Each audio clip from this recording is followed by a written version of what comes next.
ben ritrovati, a voi la linea per approfondire i temi del giorno. Partiamo subito da Pordenone, dalla chiusura per 75 giorni del Papi on the Beach, locale notturno di Roveredo in Piano. A parlare è il questore di Pordenone Marco Odorisio, spiega appunto le ragioni del provvedimento. La chiusura del Papi on the Beach per 75 giorni, un provvedimento disposto dal questore Marco Odorisi, un focolaio di oltre 55 ragazzi scoppiato all'interno di questa festa di metà luglio. Poi voi avete fatto le indagini, siete intervenuti. Sì, è stato eseguito questo provvedimento ai sensi dell'articolo 100, testo unico legge di pubblica sicurezza, di sospensione di chiusura per 75 giorni della licenza del Papi Beach, in quanto abbiamo accertato e riscontrato che è stata messa a repentaglio la sicurezza delle persone, la sicurezza dei cittadini. Tutto nasce dalla segnalazione che ci arriva proprio dalla direzione del Dipartimento di Prevenzione dell'azienda sanitaria del Friuli Occidentale, dove praticamente avevano individuato un focolaio di dimensioni importanti, poi risulterà essere il maggior focolaio in atto in regione Friuli Venezia Giulia, dove le persone si erano contagiate durante una serata danzante che si era svolta sabato 17 luglio appunto al Papi Beach.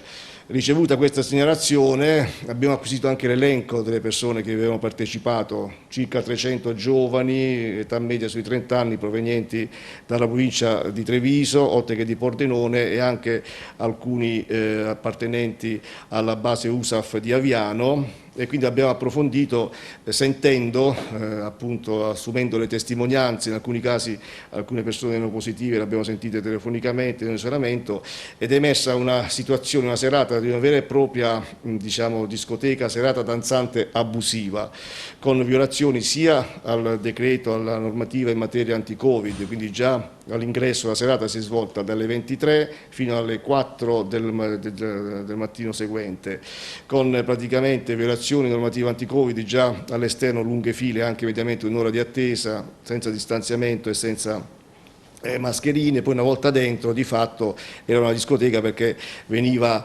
irradiata musica da un DJ che conduceva le danze con i ragazzi che praticamente danzavano accalcati. Quindi violazioni, come dicevamo, normativa anti-Covid. Durante la serata non sono stati invitati, benché fosse stata presa loro la temperatura all'ingresso, anche c'erano dei cartelli all'interno che invitavano a non danzare ma a stare seduti. Ciononostante queste condotte violative da un lato, poi omissive dall'altro, hanno determinato, quindi le abbiamo circostanziate fino a determinare questo importante focolaio. Quindi tanto da mettere a repentaglio la sicurezza dei cittadini. L'articolo 100 TULPS prevede anche appunto condotte che possono mettere a repentaglio la sicurezza delle persone. E la seconda sospensione che viene adottata è sempre testo unico legge di pubblica sicurezza, prevede appunto che poi sia fatta, che poi il questore faccia la proposta al sindaco per la definitiva revoca della licenza, proposta che ho inviato questa mattina appunto al sindaco di Pordenone. Può essere anche un monito per altri locali, evidentemente per altri organizzatori di feste che in questo periodo non mancheranno. Le norme desistere vanno rispettate, c'è la legalità, a volte si usano appunto si cerca di raggirare per l'appunto il dispositivo normativo, per cui se io ho una licenza per somministrare alimenti e bevande a uso ristorazione, è chiaro che se poi organizzo e metto la console, metto dei DJ, comincio a radiare musica, la gente comincia a ballare, di fatto sto svolgendo in maniera abusiva una attività per l'appunto regolamentata dall'articolo 80. Ecco, vista la situazione, visto tutto ciò, la pandemia, insomma, forse è bene attenerci alle regole ed evitare questi magheggi per aggirare la norma. Sciopero nazionale del settore metalmeccanico oggi, con adesioni anche in Friuli Venezia Giulia. Attenzione alta in particolare su due importanti realtà regionali. Anche le aziende metalmeccaniche della nostra regione hanno aderito allo sciopero nazionale contro lo sblocco dei licenziamenti. Ne parliamo con il segretario di Udine della UIL, Giorgio Spellat. Quindi oggi 2 ore di sciopero articolate in che modo nelle varie aziende? In tutte le aziende metalmeccaniche le ultime 2 ore di ogni turno di lavoro per la giornata di oggi. Uno sciopero importante dei segnali forti che devono arrivare al governo, lo sblocco dei licenziamenti, al di là dei casi Whirlpool, che è quello più noto a livello nazionale con un'importanza anche mediatica decisamente rilevante, ma anche nel nostro territorio abbiamo alcune criticità e abbiamo veramente paura che in autunno comincino la riduzione di personale all'interno delle aziende metalmeccaniche. E questo perché vi arrivano dei segnali di disagio da qualche azienda in particolare? L'utilizzo della cassa integrazione prima per Covid, ad oggi cassa integrazione ordinaria ci preoccupa sia sulla Marelli, Automotive Lighting di Tolmezzo, quindi il settore collegato al settore della componentistica automobilistica, ma la stessa Dynamic Technology di Atimis che sta utilizzando la cassa integrazione in maniera massiccia e quindi in autunno non sappiamo cosa succederà, non abbiamo chiari i piani industriali e quindi la preoccupazione per una possibile riduzione di personale ad oggi c'è fra i lavoratori, c'è fra le organizzazioni sindacali. Ecco, ma per quanto riguarda lo sblocco dei licenziamenti in generale, i sindacati stanno portando avanti delle trattative per cercare di contenere il più possibile il disagio sia nelle aziende e il disagio degli stessi lavoratori? Assolutamente sì, a livello sindacale stiamo portando avanti la trattativa col governo perché era importante prorogare ancora la cassa integrazione Covid fino a fine anno, perché noi sapevamo che col 1° luglio c'era il rischio che alcune aziende con lo sblocco dei licenziamenti avrebbero percorso questo percorso e quindi cominciato la riduzione del personale. Ed è quello che sta accadendo in diverse aziende in Italia e il Friuli o la provincia di Udine non può considerarsi da questo punto di vista un'isola felice, quindi i rischi di avere tra virgolette un autunno caldo ci sono tutti. Stiamo parlando comunque in questo momento solo di rischi a livello generale, perché segnali forti di problematiche sono abbastanza circoscritti. Ad oggi nessuna azienda ha aperto una procedura di mobilità con riduzione di personale, però nel momento che è permesso con lo sblocco dei licenziamenti di percorrere eventualmente anche questa strada, ci potremo trovare di fronte a delle aziende che non vogliano più utilizzare ammortizzatori sociali ma cominciare a mandare dei lavoratori a casa e questo per il tessuto sociale della nostra comunità ci preoccupa.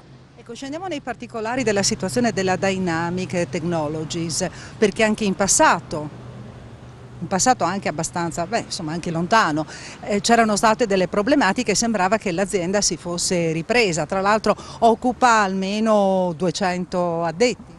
Sì, ci preoccupa perché già in passato ci sono state delle riduzioni di personale, ad oggi un'azienda che ha investito molto nello stabilimento in Ungheria e da poco ha acquisito uno stabilimento anche in Germania e ad oggi metà dei dipendenti collocati ad Atimis usufruiscono puntualmente di cassa integrazione. Questo ci preoccupa e non riusciamo a capire quelli che sono i piani dell'azienda, se è un disinvestimento sul nostro territorio. Le risposte dell'azienda quali sono state per il momento? Ma finora sono state vaghe, collegandole alla crisi sostanzialmente dell'automotive, quindi del settore automobilistico, però il fatto di spostamento di macchinari datemi sullo stabilimento ungherese e quant'altro non ci fanno dormire assolutamente sonni tranquilli. Avremo assolutamente a breve l'esigenza di capire qual è il piano industriale perché non accetteremo mai la riduzione di personale in uno stabilimento del nostro territorio. Sono in arrivo 409 milioni di euro del fondo complementare del PNRR per il porto di Trieste. Con il presidente dell'autorità portuale Alto Adriatico Orientale, Zeno D'Agostino, abbiamo fatto il punto sulla situazione dello scalo triestino ma anche di quello di Monfalcone. Presidente, si parla di mare e sostenibilità in occasione di Barcolana, un evento che si allarga anche alle tematiche ambientali, un buon passo avanti. Sì, tematiche ambientali, ma poi io dico sempre che innovazione e sostenibilità sono due facce della stessa medaglia, per cui fondamentalmente il tema che affrontiamo e che appunto è l'oggetto di quello che sarà una serie di eventi importanti in Barcolana riguarda le due tematiche, sostenibilità e innovazione. Noi stiamo investendo tantissimo anche come porto su entrambi i fronti, abbiamo proprio presentato stamattina il nostro documento ambientale, documento che è previsto per legge ma che mi ritengo sia un documento fondamentale per capire qual è l'impatto di tutta la portualità sia a Trieste che a Monfalcone su quello che è il contesto complessivo. Quindi siamo parte di questo ragionamento in generale lo siamo a maggior ragione perché con Barcolana il rapporto è sempre stato e sarà sempre ottimo, e quindi veniamo e siamo positivamente contenti e felici di essere coinvolti da un evento come questo. Cambiano anche gli orizzonti, ad esempio le navi da crociera MSC in collaborazione con ovviamente il colosso Fincantieri e Snam studierà navi a idrogeno. In realtà nel trasporto marittimo non croceristico sono tecnologie che sono già implementate.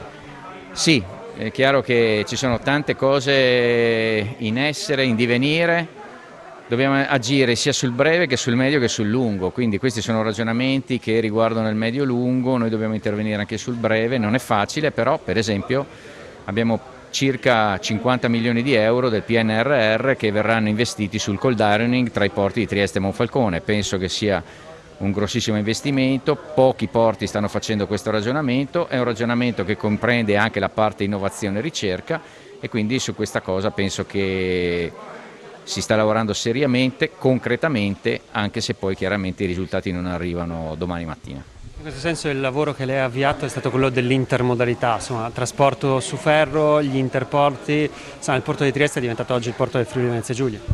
Sì, i porti di Trieste e Monfalcone sono i porti del Friuli Venezia Giulia, il sistema c'è, mi permetto di dire che probabilmente negli ultimi anni abbiamo ragionato quasi di più a livello inland che sul mare, quindi ecco, sicuramente siamo i porti, ma siamo complessivamente un sistema che funziona e che cresce sempre di più.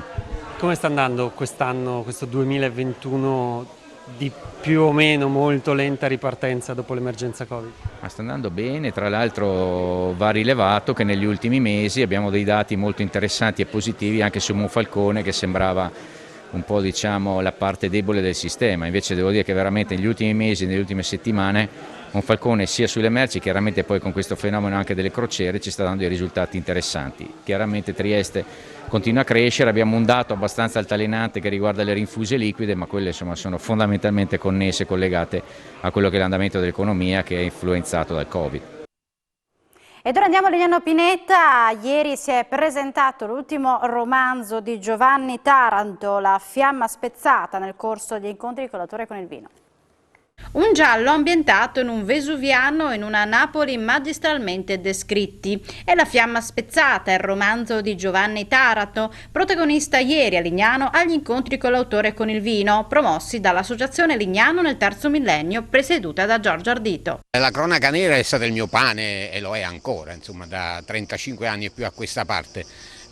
Sfociare nel giallo e nel noir è stato un po' un automatismo, ma soprattutto ho cercato un mezzo per portare a un altro tipo di lettore che non fosse quello del quotidiano alcuni argomenti sui quali ormai magari si sorvola troppo. Così la trama del giallo è diventata anche il pretesto per parlare di alcuni fenomeni come l'usura, come la presenza della criminalità organizzata o tanti altri, e fare un po' da esca per far inghiottire questa pillola che altrimenti potrebbe essere un po' amara.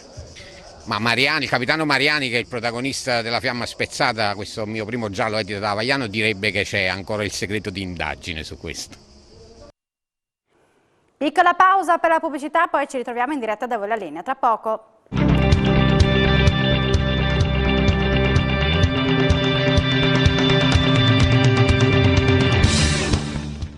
Bentornati a Da Voi la Linea. Dopo il rientro di ieri di Mara Navarria è tornata a casa anche Chiara Cainero, oggi delusa dal 20° posto nella prova di skit, che prima di decidere sul futuro preferisce prendersi un attimo di pausa. Andiamo a sentirla nell'intervista.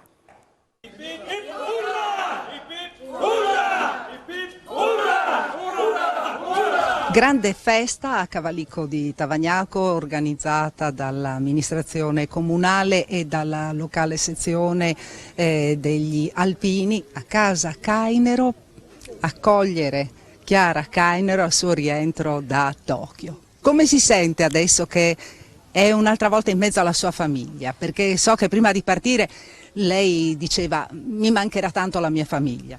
Ma sicuramente sono contenta di essere tornata a casa, non è stata un'Olimpiade semplice da gestire anche sotto questo punto di vista, siamo stati anche blindatissimi in camera, abbiamo fatto campo di tiro e villaggio olimpico e quindi appena finita la gara il desiderio di tutti, che fosse andate bene o male, era proprio di tornare a casa perché c'era comunque preoccupazione di questi contagi e sì. Quindi adesso sì, sono stanca, ma sono a casa. Ecco, e le ritorna il sorriso, no? Perché proprio prima di partire lei si era commossa proprio per il fatto di non poter avere al suo seguito la famiglia. Sì, è stato strano comunque anche arrivare sul campo di tiro e non vedere assolutamente nessun tipo di pubblico, però comunque da casa loro hanno seguito veramente ogni singola serie, ogni singolo piattello, quindi era come averli con me. Certo, sì, non è la stessa cosa di avere la presenza sul campo di tiro, però è stato giusto così, perché comunque i contagi sono iniziati ad aumentare appena siamo arrivati al villaggio e con tanti turisti non credo che sarebbe stata, insomma, fattibile la cosa. E quindi con che stato d'animo ha affrontato la prima prova, no? Che è quella che è stata deleteria per lei? Ma l'Olimpiade è così, se non si trova la chiave giusta si fa fatica a partire. Io ho fatto nella prima serie 2 errori che proprio mi hanno penalizzata parecchio, però ripeto, doveva andare così, forse non si può tornare indietro. Ho cercato poi di fare una seconda giornata con un attimino più di serenità e comunque non sono riuscita a sperare a livelli alti perché comunque è difficile ripartire dopo una prima giornata non buona. Ecco, sotto il punto di vista psicologico, effettivamente quanto incide il fatto di non vedere pubblico, di sapere che sei lì da soli, che non c'è nessuno di casa che ti sostiene, anche se sai che magari appunto a casa stanno seguendo, no, ogni tuo colpo praticamente. Ma insomma non è che è quello che mi ha fatto andare male la gara, è logico che averli avuto lì mi avrebbe fatto piacere, però insomma... Magari un sostegno morale in più. Sì, magari sì, però insomma si vede che doveva andare così. E adesso ha già dei programmi per il futuro? Ma per il momento sto a casa, mi godo la famiglia e poi con calma deciderò. Per ora sono stanca, ho bisogno di riposare e poi insomma decideremo. Bene, si pensa a Parigi, lei mi ha detto adesso ho bisogno di riposare, a Parigi ancora niente, Parigi è lontana. A Parigi andiamo a dicembre, che abbiamo prenotato per l'8 dicembre, ma per il momento c'è quello, dipende, poi non lo so cosa farò, sinceramente non lo so perché adesso ho bisogno insomma di stare un po' a casa, riposare, deciderò assieme alla mia famiglia poi cosa fare, vediamo. Ecco, una battuta anche qui dall'amministrazione comunale, rappresentanti degli alpini, la famiglia, parenti, tutti a fare festa appunto per il rientro di Chiara Cainero. Oggi tutti pronti, appena avete saputo che stava arrivando. Certo, siamo qua con il gruppo alpini di Adegliacco Cavalicco, con i rappresentanti del Circolo Culturale Cavalicco 2000, ma anche con tutta la famiglia di Chiara, con tutti i suoi parenti, per farle sentire il calore che le è mancato là, insomma, quindi il suo pubblico ce l'ha. Noi siamo contentissimi, orgogliosi di un atleta che per la quinta volta ha rappresentato l'Italia alle Olimpiadi e le nostre 3 piccolissime comunità, che sono già espressione di tanti altri atleti olimpici, e soprattutto indicarla come esempio anche a tutti i nostri giovani, perché risultati di questo tipo si ottengono sì con la competenza, con le attitudini, ma anche col sacrificio e con tanta passione. Bene, ringraziamo anche il sindaco di Tavagnacco Moreno Liruti, ringraziamo chiaramente Chiara Cainero e tutti i presenti che sono qui a festeggiarla. Di tutt'altro umore l'accoglienza per Mara Navaria, rientrata ieri da Tokyo. Siamo andati ad accoglierla anche noi ieri all'aeroporto di Ronchi insieme alla sua famiglia, al sindaco e all'assessore Gibelli. Sentiamo le parole commosse della spadista friulana. Mara, te l'aspettavi un'accoglienza del genere? No, sinceramente non me l'aspettavo un'accoglienza del genere. Quando ho vinto il mondiale avevo già ricevuto gli striscioni, c'era la bandiera del Friuli, c'era la mia famiglia, però un'accoglienza così no. Vedo dalla piuma degli alpini al sindaco di Carlino, anche la famiglia di mio marito, sono veramente Giulia, vedo un sacco di assessore, un sacco di gente che non mi aspettavo di vedere qua oggi. Senti, tu sei emozionata, ma ho visto che tuo figlio le lacrime agli occhi ce l'aveva, e più di te. Devo dire che sì, Samuele forse lui conosce il retro della medaglia, mi ha visto piangere, mi ha visto sudare, mi ha visto tornare a casa stanca, non mi ha visto tornare a casa per gli allenamenti e per tutti i sacrifici che abbiamo fatto e che ogni tanto anche lui, di cui lui ha partecipato, però dall'altra parte ha visto anche l'emozione e sa che lavoro c'è per arrivare a questa. Il tuo bilancio di questa Olimpiade, raccontacela. Allora, la mia Olimpiade è iniziata con tamponi, quindi all'inizio ero un po' spaventata perché io, avendo vissuto Londra, sapevo benissimo cos'è un'Olimpiade, cos'è la sfilata, il villaggio olimpico. Invece all'inizio, appena parto per la prima settimana, siamo stati a Kurosawa, in questa università dove veramente sembravamo in cella. E invece al villaggio la cosa apparentemente sembrava un po' meglio, però comunque si respirava lo spirito olimpico, ma non era veramente quello che mi aspettavo di vivere.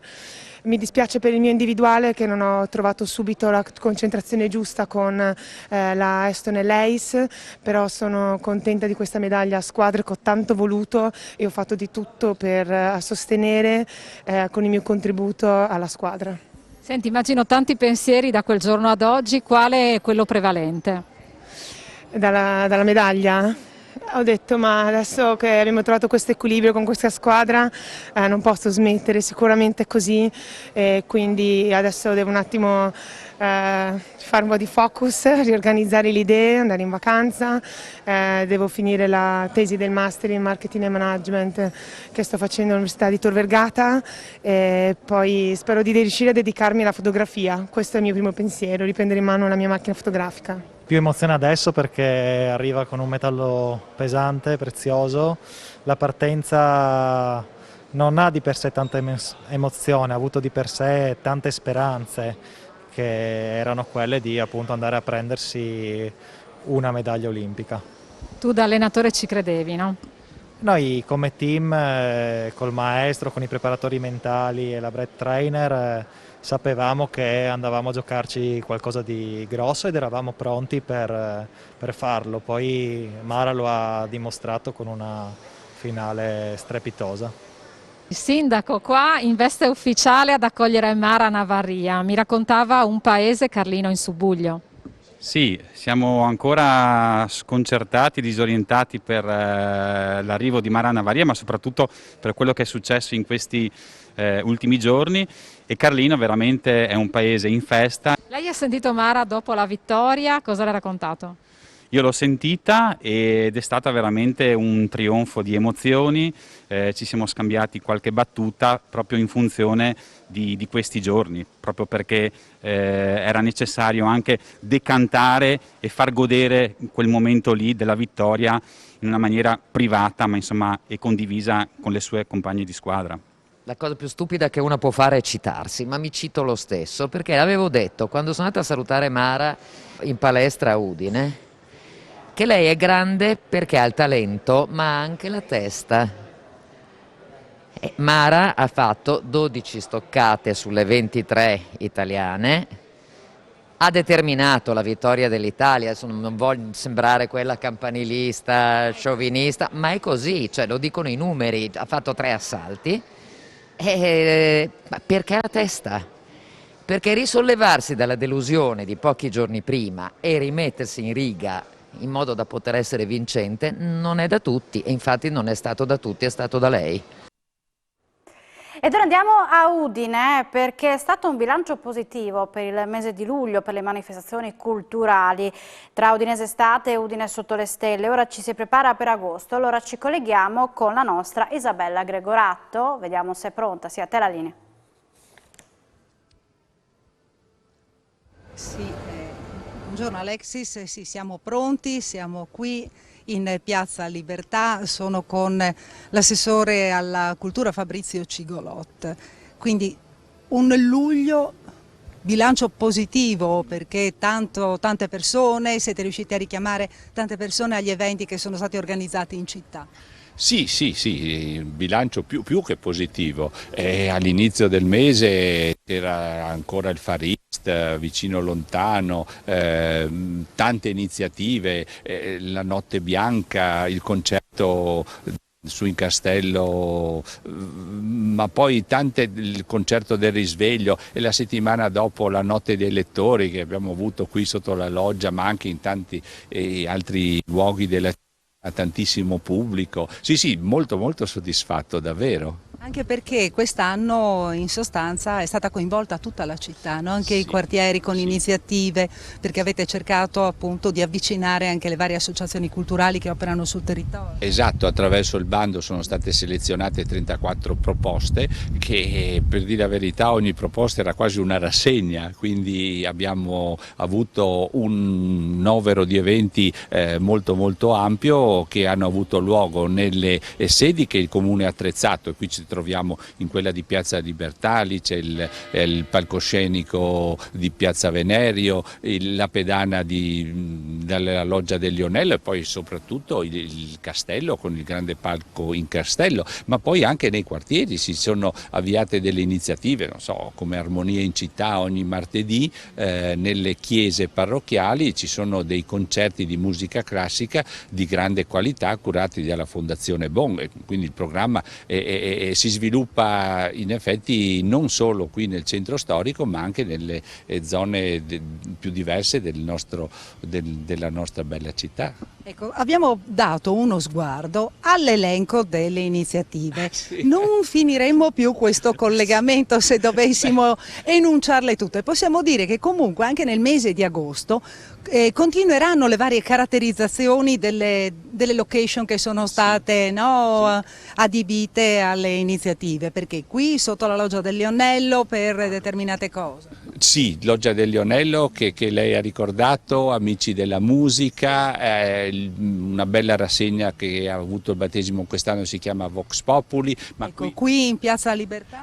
Questo è il jazz, ogni giovedì abbiamo jazz e poi anche altri eventi. Anche in Piazza Venerio, la prosa, in concerti in castello, avremo da domani sera Suns Europe, ma poi classica con l'Orchestra Sinfonica del Friuli Venezia Giulia, Alice Cantabattiato, Stefan Milenkovic. Ecco, abbiamo detto un elenco lunghissimo, non posso fare altro che ringraziare l'assessore alla cultura del Comune di Udine Fabrizio Cigolot, ringraziare Paolo Bassi per le riprese e restituire la linea allo studio. Grazie a te Isabella, termina qui A Voi la linea, ma l'informazione ritornerà in diretta alle 16:30. Buona giornata.